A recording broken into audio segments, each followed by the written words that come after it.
अस्सलाम वालेकुम दोस्तों, मैं हूं नवीद और आप देख रहे हैं नवीद नेटवर्क यूट्यूब चैनल। दोस्तों, आज की वीडियो में हम बात करने जा रहे हैं कि अगर आप अपने घर में 12 वोल्ट का डीसी लोड इस्तेमाल करते हैं, यानी कि 12 वोल्ट से चलने वाली चीज़ें जिसमें लाइट्स वगैरह हो गई या इसके अलावा फ़ैन वगैरह हो गए या और भी काफ़ी चीज़ें हैं जो कि 12 वोल्ट से चलती हैं। दोस्तों, अगर आप अपने घर का डीसी लोड जो है वो डायरेक्ट बैटरी के पॉइंट से इस्तेमाल कर रहे हैं तो उस सूरत में दोस्तों होता क्या है कि आपकी बैटरी जो है वो जल्दी ख़राब हो जाती है। जल्दी ख़राब होने की वजह मैं आपको बताता चलूँ, जब आप डायरेक्ट जो है वो बैटरी के पॉइंट से डीसी लोड इस्तेमाल करते हैं तो आपकी बैटरी लगातार चलती रहती है और जब आपकी बैटरी के वोल्टेज जो है वो 10.5 से नीचे आ जाते हैं तो आपकी बैटरी डिस्चार्ज होना शुरू हो जाती है। तो आपके घर का डीसी लोड जो है वो तो चलता रहता है, लेकिन आपकी बैटरी की लाइफ जो है वो कम होना शुरू हो जाती है। उस वक्त में दोस्तों आपकी बैटरी की ग्रेविटी जो है वो भी डाउन हो जाएगी। जब आप अपनी बैटरी को दोबारा चार्ज करेंगे तो वो अपनी दोबारा उस पोजीशन पर चार्ज नहीं होगी। चार्ज अगर हो भी जाती है तो वो जल्दी डिस्चार्ज हो जाया करेगी।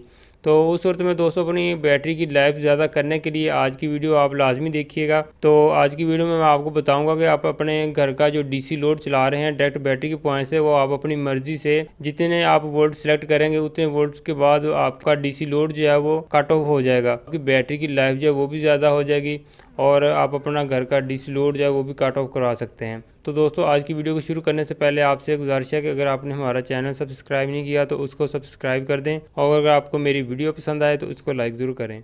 अभी दोस्तों मैं आपको बताता चलूँ कि आप अपने घर का डीसी लोड जो है वो ऑटो कट ऑफ कैसे करवा सकते हैं। तो उस सूरत में हमें कौन कौन सी चीज़ें चाहिए, हमें सिर्फ दो चीज़ें चाहिए। एक तो हमें PWM चार्ज कंट्रोलर चाहिए। यहाँ पर आप देख सकते हैं ये 20 एम्पेयर का चार्ज कंट्रोलर, अगर आपके पास 10 एम्पेयर वाला चार्ज कंट्रोलर है तो वो भी आप इस्तेमाल कर सकते हैं। और इसके अलावा दोस्तों हमें एक 12 वोल्ट की रिले चाहिए। ये मेरे पास एक DC 12 वोल्ट वाली रिले है जो कि 12 वोल्ट के ऊपर काम करती है। ये काफ़ी हैवी रिले है, आप इसके ऊपर अपना घर का सारा DC लोड जो है चला सकते हैं। दोस्तों, ये रिले काम कैसे करती है अभी मैं आपको थोड़ा सा बताता चलूँ। हम इस रिले को ऑन करवाएंगे अपने इस PWM चार्ज कंट्रोलर से, इसके लोड वाले पॉइंट से। तो उस सूरत में दोस्तों यहाँ पर ये दो पॉइंट दिए गए हैं, यहाँ पर आप चेक कर सकते हैं ये वाले दो पॉइंट हैं। इस दो पॉइंट से ये रिले जो है वो ऑन होगी। दोस्तों इसके अंदर ये वाली कॉइल है जो कि वर्क करती है। और जो दोस्तों हम अपना डीसी लोड इस्तेमाल करेंगे वो हम इस वाले पॉइंट से और इस वाले पॉइंट से इस्तेमाल करेंगे। यहाँ से हम अपना डीसी लोड इन करेंगे और यहाँ से आउट करेंगे। तो हम अपनी रिले को ऑन करवाएंगे तो ये वाला पॉइंट जो इस पॉइंट के साथ टच हो जाएगा और यहाँ से हमारा डीसी लोड जो है वो गुजर कर इस वाले पॉइंट पर आएगा और यहाँ से हम अपना डीसी लोड इस्तेमाल करेंगे।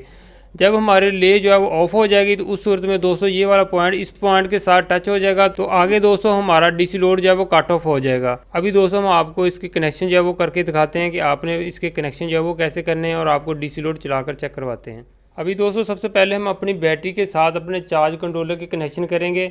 तो मैंने ये दो वायर लिए हैं, नेगेटिव और पॉजिटिव, इसको हम कंट्रोलर के बैटरी वाले पॉइंट के साथ कनेक्ट करेंगे। अभी दोस्तों यहाँ पर आप चेक कर सकते हैं हमने कनेक्शन जो है वो कर दिए हैं। तो यहाँ पर बैटरी के वोल्टेज जो हैं वो 11.7 वोल्ट यहाँ पर शो हो रहे हैं। तो अभी हम आते हैं जी इसकी सेटिंग के अंदर। तो अभी और मज़ीद आगे चलते हैं तो इसको लोड वाले ऑप्शन के ऊपर अभी हम आते हैं।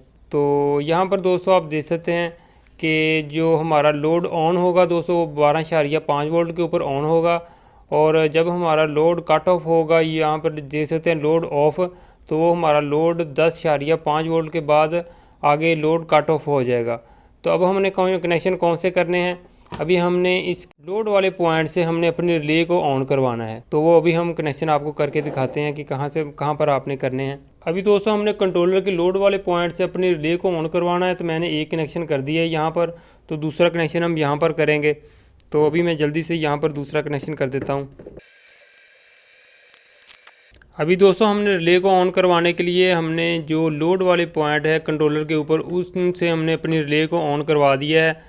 तो यहाँ पर हमने जो इसकी बैटरी वाले पॉइंट की कनेक्शन है वो हमने बैटरी के साथ कर दिए हैं। तो अभी दोस्तों मैं आपको रिले को ऑन करवा के दिखाता हूँ। यहाँ पर जो लोड वाला बटन है चार्ज कंट्रोलर के ऊपर, इसको मैं प्रेस करता हूँ तो रिले जब ऑन होगी तो उसमें से आवाज़ आएगी, ये आप देख सकते हैं रिले काम कर रही है। अभी दोस्तों लोड को टेस्ट करवाने के लिए ये मेरे पास एक 12 वोल्ट का डीसी फ़ैन है, तो इसको मैं आपको चलाकर चेक करवाता हूँ इस रिले की मदद से। तो ये इसके साथ दो वायर लगी हैं रेड और ब्लैक। तो करना क्या होगा दोस्तों, हमने रेड वाली जो वायर है वो हमने इस वाले पॉइंट के साथ अटैच कर देनी है। तो मैं यहाँ पर कर देता हूँ इसका कनेक्शन। उसके बाद दोस्तों ये वाली जो नेगेटिव वायर है यहाँ पर आप देख सकते हैं इस फ़ैन की दूसरी, तो इसको दोस्तों हमने इस बैटरी वाले नेगेटिव वाले पॉइंट के साथ लगा देना है। दोस्तों नेगेटिव वाली वायर मैंने बैटरी के नेगेटिव वाले पॉइंट के साथ लगा दी है। अभी दोस्तों हमारा एक कनेक्शन रहता है जो कि हम यहाँ पर करेंगे, यानी कि पॉजिटिव वाला जो कनेक्शन है वो हम यहाँ पर करेंगे। आउट का कनेक्शन हमने कर दिया, यानी से यहाँ से करंट आउट होगा जो हमारे फ़ैन को जाएगा। तो नेगेटिव वाला पॉइंट जो है मैंने ऑलरेडी बैटरी के पॉइंट से लगा दिया है। तो अभी हमने यहाँ पर एक पॉजिटिव का कनेक्शन करना है, तो अभी हम वो वाला करते हैं। वायर का एक सिरा दोस्तों हमने यहाँ पर लगा दिया और दूसरा सिरा जो है बैटरी के पॉजिटिव वाले पॉइंट के साथ हम लगाते हैं। अभी दोस्तों हम कंट्रोलर से लोड वाला जो बटन है उसको ऑन करेंगे, तो हमारा फ़ैन देखते हैं चलता है या नहीं चलता। तो यहाँ पर आप दोस्तों देख सकते हैं कि जैसे ही हमने लोड वाले बटन को ऑन किया है तो हमारी रिले जो है वो ऑन हो गई है, तो हमारा आगे डीसी लोड जो है वो चलना शुरू हो गया है। तो जैसे ही हम इस बटन को प्रेस करेंगे, लोड को कट ऑफ करवाएंगे, तो रिले जो है वो भी ऑफ हो जाएगी, तो हमारा आगे डीसी लोड जो है वो भी कट ऑफ हो जाएगा। तो अभी दोस्तों ये मेरे पास एक बड़ा पेडिस्टल फ़ैन मौजूद है, तो ये मैं आपको चलाकर चेक करवाता हूँ इसी रिले के ऊपर। तो ये दोस्तों फ़ैन की दोनों नेगेटिव और पॉजिटिव वायर हैं। तो अभी हम क्या करते हैं, अभी हमने जो नेगेटिव वाली वायर है वो डायरेक्ट हमने बैटरी के नेगेटिव वाले पॉइंट के साथ लगा देनी है, और जो पॉजिटिव वाली वायर है दोस्तों उसको हमने रिले वाले इस वाले पॉइंट के साथ लगा देना है। अभी दोस्तों हम कंट्रोलर से लोड वाले बटन को प्रेस करते हैं तो रिले ऑन हो जाएगी, तो हमारा आगे डीसी लोड जो है वो चलना शुरू हो जाएगा। ये आप देख सकते हैं हमारा फ़ैन जो है वो चल चुका है।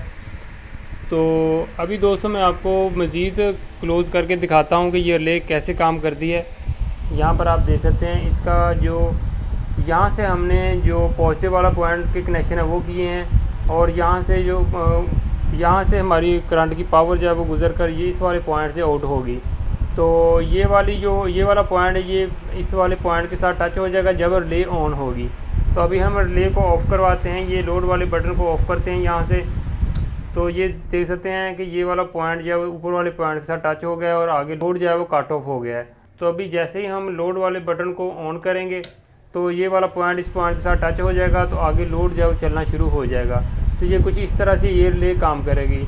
अभी मैं इसलिए इस बटन को यूज़ कर रहा हूँ, आगे खुद जो है वो इसको ऑन ऑफ करवा रहा हूँ, क्योंकि बैटरी के वोल्टेज जो है वो अभी 11.3 है। तो जैसे ही बैटरी के वोल्टेज दोस्तों 10.5 वोल्ट के ऊपर आएंगे तो ये लोड को आगे ऑटोमेटिक जो है वो कट ऑफ करवा देगी रिले। तो ये कुछ इस तरह से हमारा जो डीसी लोड को ऑटोमेटिक करने का सेटअप है वो इस तरह से लगेगा। दोस्तों आज की वीडियो को हम करते हैं यहीं पर ख़त्म। उम्मीद है कि आपको ये मेरी छोटी सी वीडियो पसंद आई होगी।